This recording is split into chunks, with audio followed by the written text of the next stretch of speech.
পড়ার বিষয় পক্ষ থেকে বলছি, তোমরা যারা কলকাতা বিশ্ববিদ্যালয়ে পড়ছো ফার্স্ট অথবা থার্ড সেমিস্টারে, তোমাদের যাদের ফিলোসফি আইডিসি পেপার আছে তাদের জন্য আমরা পড়ার বিষয় পক্ষ থেকে একটি সাজেশান নিয়ে এসেছি।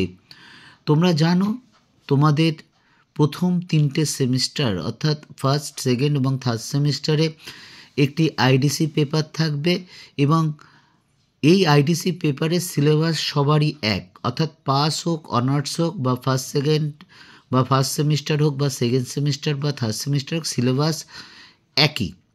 এবং এই আইডিসির কোশ্চেন কলেজের দ্বারা হবে, অর্থাৎ কলেজের যে শিক্ষক শিক্ষিকাগণ আছেন তারাই কিন্তু তোমাদের প্রশ্ন করবেন এবং কলেজেই পরীক্ষা হবে।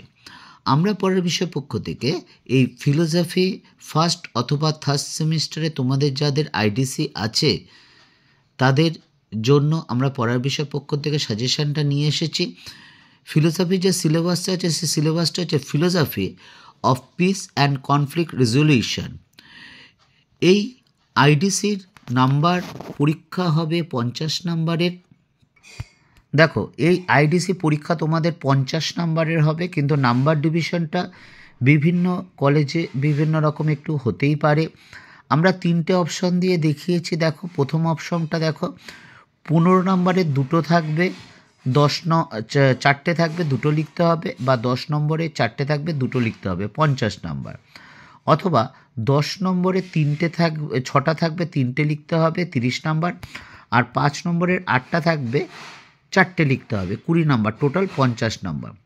আর তৃতীয় অপশনটা এরকমও হতে পারে যে 15 নম্বরের 4টে প্রশ্ন থাকবে, তার মধ্যে তোমাকে 2টো লিখতে হবে, আর 5 নম্বরের 8টা প্রশ্ন থাকবে, তার মধ্যে 4টে লিখতে হবে, এই 50 নাম্বার। অর্থাৎ মোদ্দা কথা, তোমার 50 নম্বরের পরীক্ষা হবে। এবং আমরা যে সাজেশানটা দিয়েছি সেই সাজেশানটা 15 বা 10 একসাথে রেখেছি আর 5টা আলাদা রেখেছি। তা চলো শুরু করি আমরা সাজেশানটা। দেখো, যে 10 বা 15 নম্বরের যে কোশ্চেনগুলো হতে পারে এর মধ্যে থেকে 5ও আসতে পারে। প্রথম প্রশ্নটা দেখো, এটা খুব গুরুত্বপূর্ণ প্রশ্ন। ইতিবাচক ও নেতিবাচক শান্তি সম্পর্কে আলোচনা করো। 2 নম্বর, শান্তির সংজ্ঞা দাও। এটা কিন্তু 5ও আসতে পারে। শান্তির সংজ্ঞা দাও এবং এর শ্রেণীবিভাগ আলোচনা করো। 3 নম্বর, শান্তি সম্পর্কে গালতুঙের মত বিস্তারিত আলোচনা করো। 4 নম্বর, শান্তি স্থাপনে বস্তুবাদী মতামত আলোচনা করো। 5 নম্বর, উদারপন্থী শান্তির মডেলগুলি সম্পর্কে আলোচনা করো। 6 নম্বর, শান্তি স্থাপনে ভাববাদী মতবাদ আলোচনা করো। 7 নম্বর, জেন্ডার ধারণাটির উদ্ভব ও বিকাশ সম্পর্কে লেখো। 8 নম্বর, লিঙ্গ বৈষম্যের কারণ ও ফলাফল আলোচনা করো। 9 নম্বর, রবীন্দ্রনাথ ঠাকুরের মানবতাবাদ সম্পর্কে আলোচনা করো।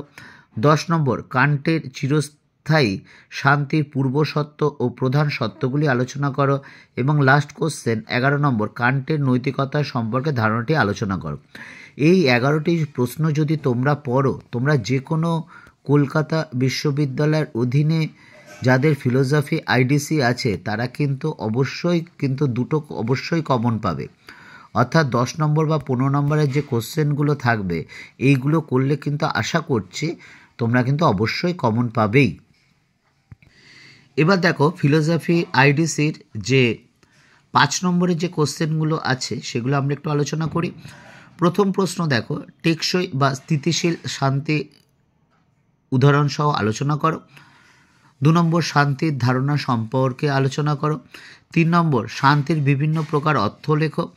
4 নম্বর, উদারপন্থী শান্তির ধারণার সমালোচনা সংক্ষেপে আলোচনা করো।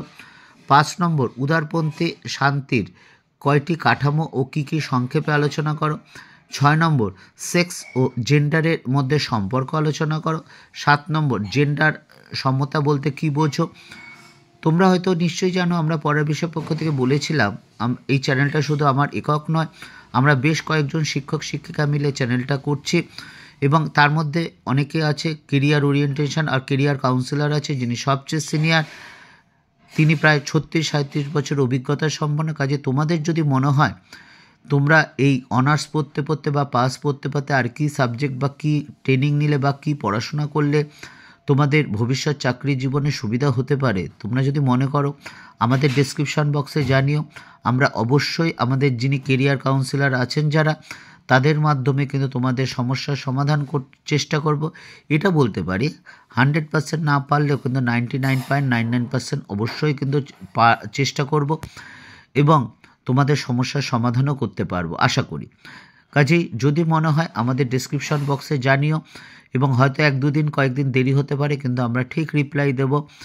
যাই হোক, এবার পরের সাজেশনটা কোশ্চেনটা দেখো, গান্ধীজির অহিংসা ও সত্যাগ্রহ ধারণাটি আলোচনা করো। 9 নম্বর, লিঙ্গ সমতা ও শান্তি সম্পর্কে আলোচনা করো। 10 নম্বর, রবীন্দ্রনাথ ঠাকুর আধ্যাত্মিক আদর্শবাদ ধারণাটি আলোচনা করো।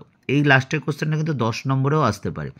যাই হোক, এই 10টা কোশ্চেন তোমরা যদি পড়ো, যদি 5 নম্বরে কোশ্চেন থাকে তাহলে কিন্তু তোমাদের অবশ্যই আসবে, এবং তোমাদের নিশ্চয়ই কলেজ কোশ্চেন প্যাটার্নটা কিন্তু আগের থেকেই বলে দেবে, সেই অনুসারে কিন্তু তোমরা অবশ্যই পড়বে। তা পড়া বিষয়ের পক্ষ থেকে এতটুকুই, অগ্রিম শুভেচ্ছা রইল। আমরা আমাদের পড়া বিষয়ের পক্ষ থেকে ইতিহাস বা এডুকেশনের অনার্স বা ইতিহাস, রাষ্ট্রবিজ্ঞান, দর্শন এবং শিক্ষাবিজ্ঞানের পাসের বিভিন্ন সাজেশান এবং নোট নিয়ে আলোচনা করি। যদি তোমাদের মনে হয় আমাদের মাধ্যমে তোমরা উপকৃত হবে বা ভালো লাগছে বা সুবিধা হচ্ছে, তাহলে আমাদের অবশ্যই চ্যানেলটি সাবস্ক্রাইব করো, কারণ পরবর্তীকালে আমরা আরও তোমাদের প্রয়োজনীয় জিনিসপত্র, দরকারি যেগুলো তোমাদের, আমরা কিন্তু অনবরত নিয়ে আসবো। কাজে তোমরা যদি সেগুলো পেতে চাও তাহলে নোটিফিকেশানটা অবশ্যই পাবে একমাত্র সাবস্ক্রাইব করলে বা বেল আইকন টিপে রাখলে। পড়ার বিষয়ের পক্ষ থেকে এতটুকুই, অগ্রিম শুভেচ্ছা রইল। শুধু ভালো পরীক্ষা, ভালো রেজাল্ট তার জন্য নয়, সারা জীবন সুন্দর, সুখের, আনন্দময় হয়ে উঠুক, পড়ার বিষয়ের পক্ষ থেকে কিন্তু এটাই একমাত্র আমাদের কাছে কামনা।